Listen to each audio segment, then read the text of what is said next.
Hello po mga kababayan, si Dante Maravillas. Dito muna tayo sa ating podcast, Life with Dante M. Pag-usapan natin yung buhay-buhay ng mga protesters na ang motibo mga kababayan, pabagsakin yung ating gobyerno. Yan ang ultimate objective nila. Yung iba naman po, lalo yung grupo ng mga DDS, para iupo si Sara Duterte na kahit nga doon po sa hearing ng budget ng Office of the Vice President absent. Si Sara Duterte po. Ayan sabi dito sa report ng News 5, no OBP staff. Walang staff mula sa opisina ni Vice President Sara Duterte ang dumating sa Kamara as of 2 p.m. ngayong Biyernes, September 12, sa kabila ng naka-schedule na 1:30 p.m. budget hearing ng OBP. Wala ring tao sa holding area.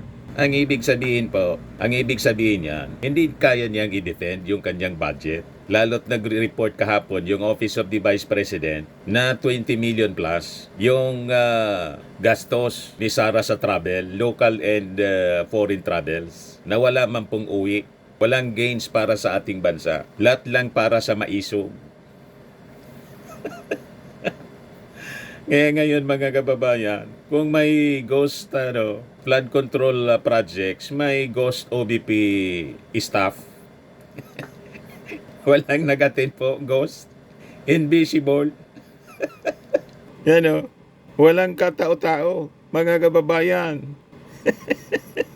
Total disrespect ang ginagawa po ng Vice Presidente sa Kongreso. Ang gustong mangyari nila, mga kababayan, aprobahan lang yung budget ni Sara without question. Pagkatapos, sumasama sila dito sa panawagan na lumabas daw at mag-rally laban sa korupsyon sa gobyerno. Ayan End corruption, massive protest September 21, 2025, Luneta Park, regardless of political background. Ayan Duterte 4. Magkaisa tayong lahat laban sa korupsyon. Sinasakyan nila mga kababayan yung issue sa flood control na ang nangunguna po sa paglaban sa korupsyon yung ating Pangulong Bongbong Marcos. Yung mga militant nagsasagawa kasi ng mga protest rallies sa Senado. Saka yung UP gusto nilang makisakay doon. Kaya sabi po dito sa report ngayon ng Inquirer, as Appropriations Panel resumes hearing, Vice Chairperson Jose Alvarez said that OBP sent a letter notifying that ASEC Limuel Ortonio was assigned to defend the OBP budget. Pero sabi ni Alvarez that the Appropriations Panel niya requires the head of the agency or a USEC level official to be present. Knowing this, Alvarez said that she advised the OBP to refrain from attending and just return. According to Alvarez, Vice President Sara Duterte will attend the House budget deliberation on Tuesday instead. So ganun ang ugali ni Sara Duterte. Mga kababayan, kung kailan niya gusto, doon siya mag-attend. Pag ganyan po, dapat i-zero budget na ninyo. Kasi wala man pong pakinabang yung Office of the Vice President. Gastos ng gastos sa travel ni Sara Duterte. Inastos doon sa mga security niya. Imagine, more than 20 million for nothing. Walang napala yung ating mga mamamayang Filipino. Yes, sabi ni Phil Pahe, i-zero budget yan.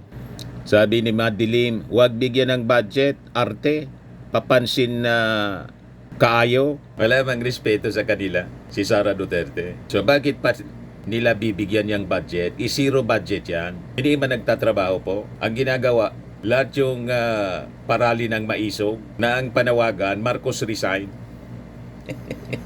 At ngayon, nakikisali mga kababayan sa protest rally laban sa korupsyon. Mag-rally sila sa harap ng Office of the Vice President. Kung ang ipinaglalaban nila, ilalabanan nila yung korupsyon. Kasi yun nga yung rason kung bakit siya na-impeach. Diba? Yung paggasto, mga kababayan, na hindi maipaliwanag sa 125 million confidential funds in 11 days. Tapos nakita ko kanina si Eric Celis po, nagpapa-interview, nananawagan na sa armed forces, sa military, na mag-withdraw ng support sa ating gobyerno. Inciting to sedition po. Ayan o, si Ka Eric. Kailangan siguro i-review ito ng DOJ. Itong mga seditious statements ni Ka Eric Celis. Huwag dapat palampasin ang ganitong mga uri ng aksyon, mga kababayan. Pakinggan po ninyo yung sinasabi niya rito. Malinaw na inciting to sedition, no? This is an open call. Ang tawag po namin yan ay conscience call to the AFP. Hindi po kodita ang gusto naming mangyari. Hindi din po mutiny. Kundi ang AFP must abide by their constitutional mandate. At ano po yung nakasaad sa konstitusyon? Article 2, Section 3. The armed forces of the Philippines shall be the protector of the state and the people.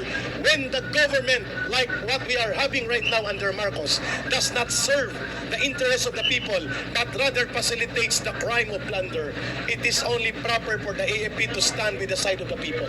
Ang akusasyon niya, ang gobyerno daw ng ating Pangulong Marcos facilitates the crime of plunder. Iyong mismo ng ating Pangulo ang nag-expose ng plunder. At nang imbestigahan ng Senado, the old Senate na nakakiling sa mga Duterte, ang gusto lang imbestigahan from 2022 to 2025. Pero si Diskaya, inamin kay Bato mismo, pagtatanong ni Bato, na yung flood control projects, pumasok sa flood control projects yung mga Diskaya 2016.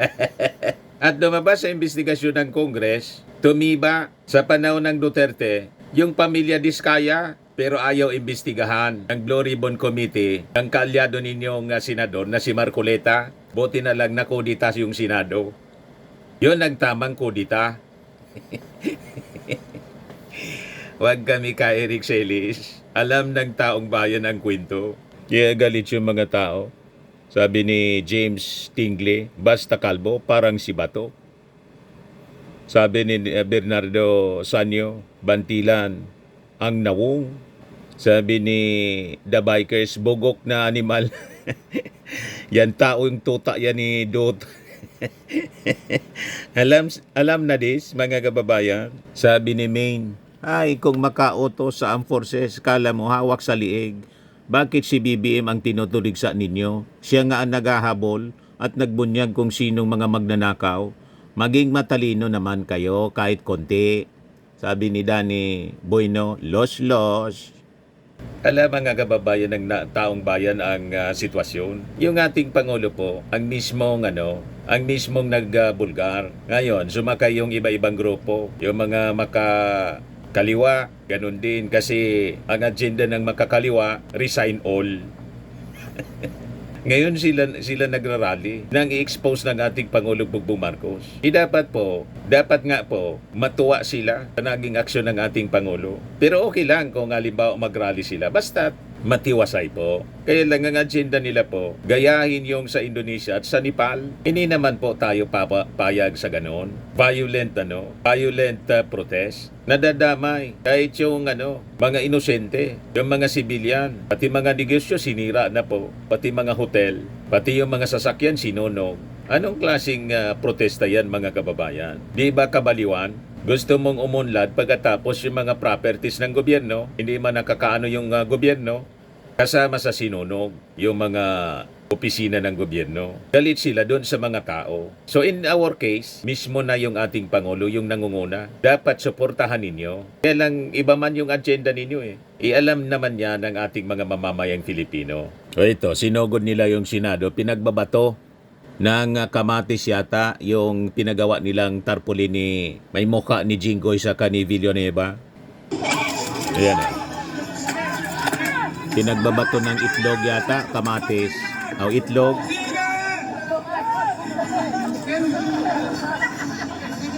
Yan o. Yung UP nagsagawa din mga kababayan ng rally. Lodin endorses UP walkout versus corruption, says legal community must post for accountability. Okay tayo dyan, basta peaceful siya.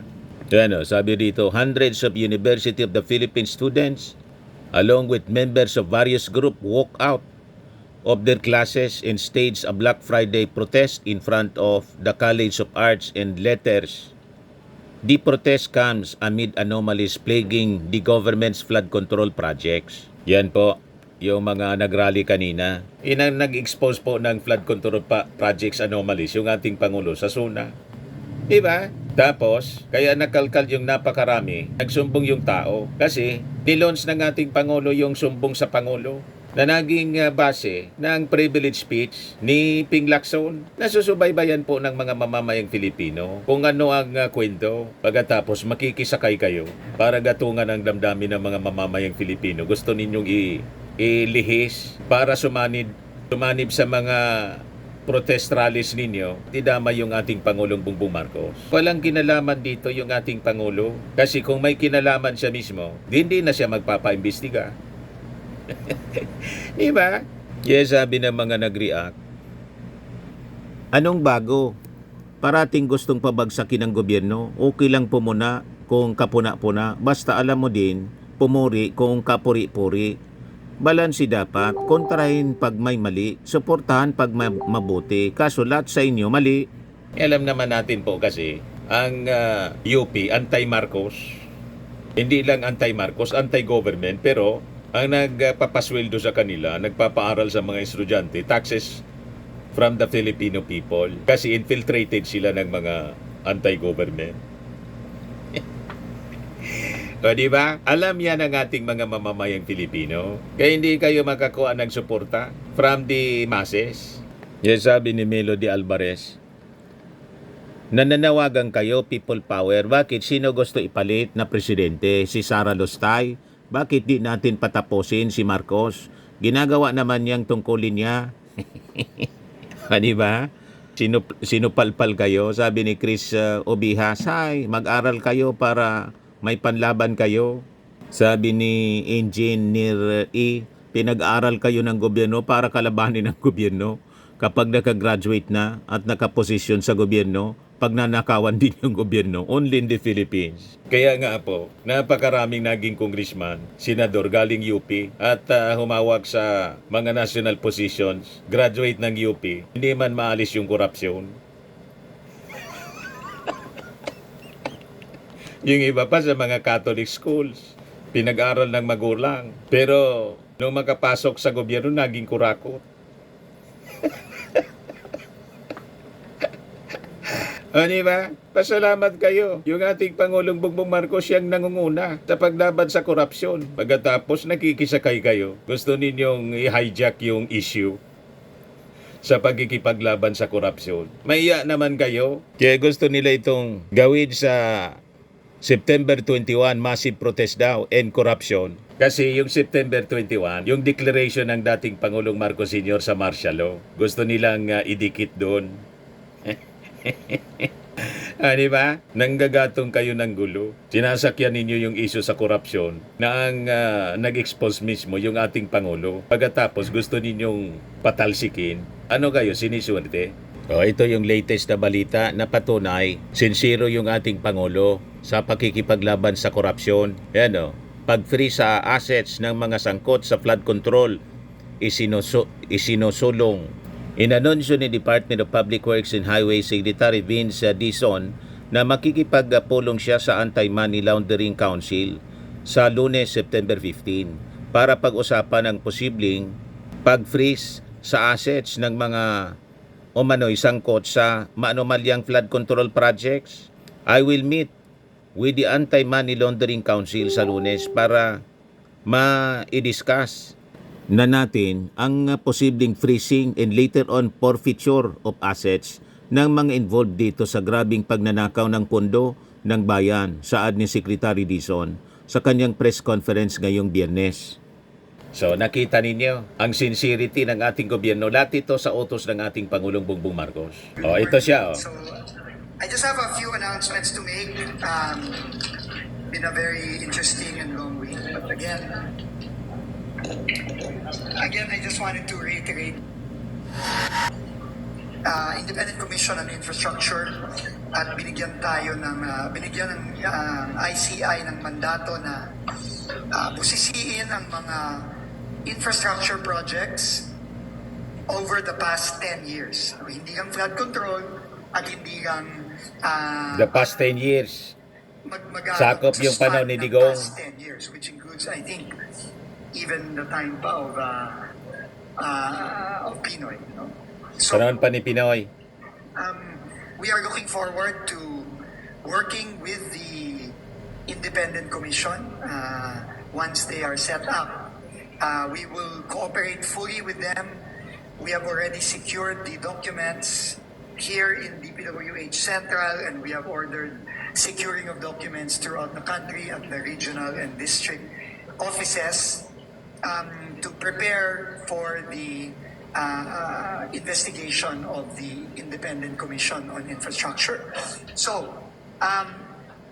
handa tayo dyan, no, na makipag-cooperate fully sa ICI kapag yan ay nagsimula na ang kanilang trabaho. But, in the meantime, na hindi pa sila na bubuo at hindi pa sila na nagsisimula sa kanilang trabaho, ang utos po ni Pangulong Marcos ay paspasan palalo ang pananagot ng mga iba't ibang taong involved sa mga ghost project, substandard projects na hindi lamang pagnanakaw ng pera ng mga kababayan natin, kung hindi, malaki pa ang ibinibigay na pinsala sa ating mga kababayan. So, ulitin ko, ready tayong mag-cooperate na, pero sa Independent Commission on Infrastructure, pero hindi pa rin tayo titigil sa mga susunod na araw at susunod na linggo sa ating pagpa-file ng mga kaso sa Kita Ombudsman. ninyo? Maagagan nyo kahapon, sinabi ko, Gobyerno mismo una pa lang ito ng ating sa Pangulo marami. nangunguna. And today, I want to let Baseless you yung know mga that protest next week, ninyo. we will be Gusto filing ninyong the idamay yung second ating Pangulo. case. And this will be a case against those involved in the projects in Oriental Mindoro next week. Okay, so the lawyers and the team are already preparing for the filing of the case Second batch. for the projects in Oriental Mindoro.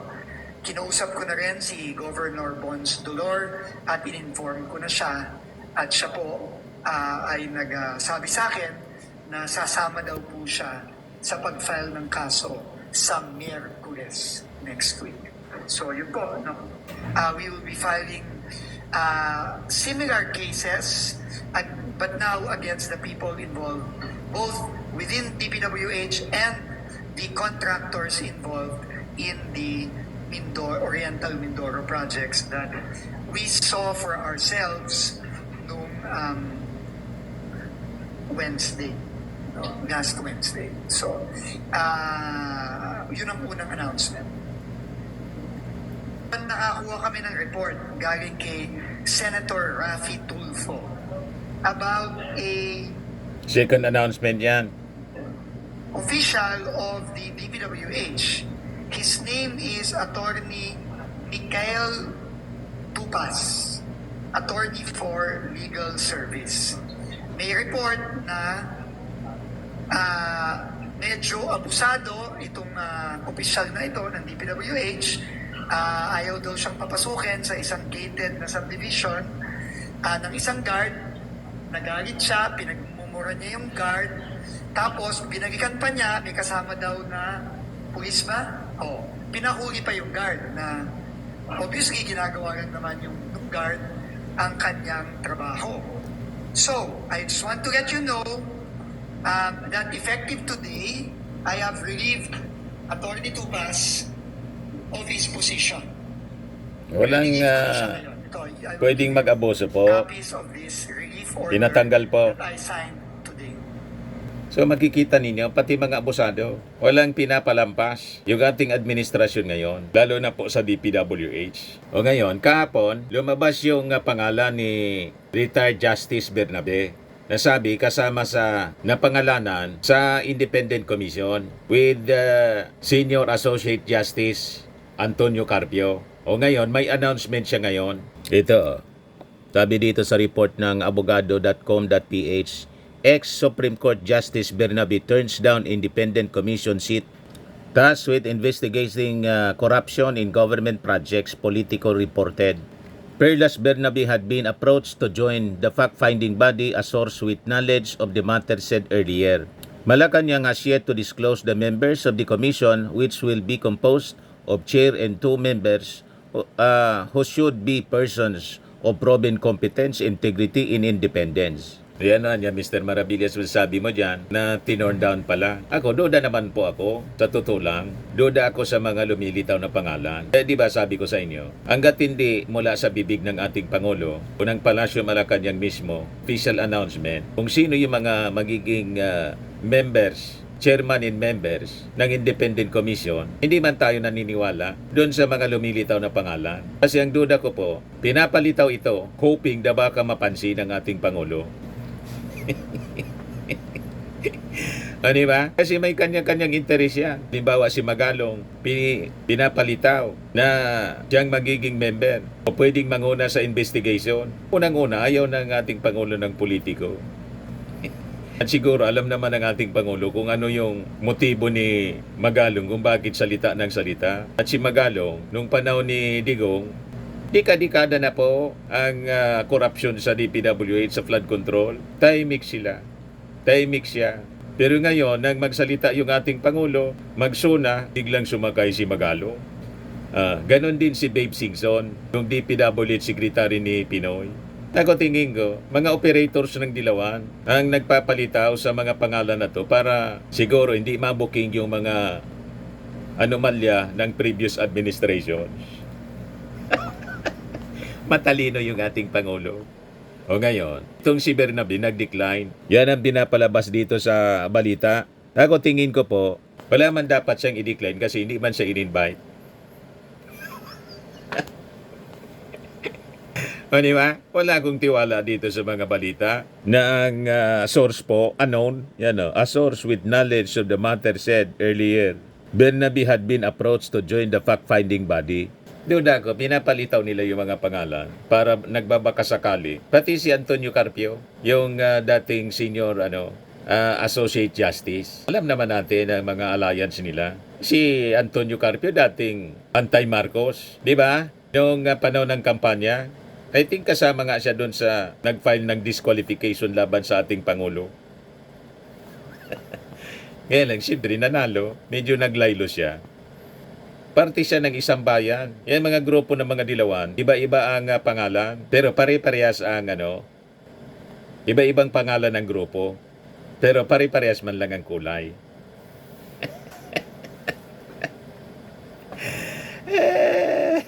Hindi ninyo maisahan yung ating Pangulong Bongbong Marcos, lalo itong isyong ito, napakasensitibo na pwedeng gamitin nila sa political agenda. Yung mga Dilawan po, atat na makabalik sa pwesto. At itong anti-corruption campaign ng ating Pangulo kasi, lalong babango yung ating Pangulo. At mawawalan sila ng tsansa na makabalik. Kasi siyempre, lalong magniningning yung ating Pangulo. Kaya sila sumasali para makisakay at bumida. Sila yung nakaprintira ngayon. Tapos sabay takbo sa 2028 presidential, vice presidential election or pagka-senador. Huwag kami mga oportunista. So anyway, yun po yung ating short video ngayon. Huwag maniwala sa gatong at mga oportunista. Yan ang ating gustong bigyan ng emphasis sa ating podcast ngayon. So itong ating programa, atid sa inyo po nitong napakagandang product na ating binibinta online. I am Worldwide Amazing Pure Organic Barley Powdered Drink Mix from Australia. Yung mga gusto mag-try nito, mag-message na lang po kayo sa akin sa messenger ko, Dante Maravillas. So lagi natin pong tatandaan, sa buhay, you become what you believe. Bye-bye po.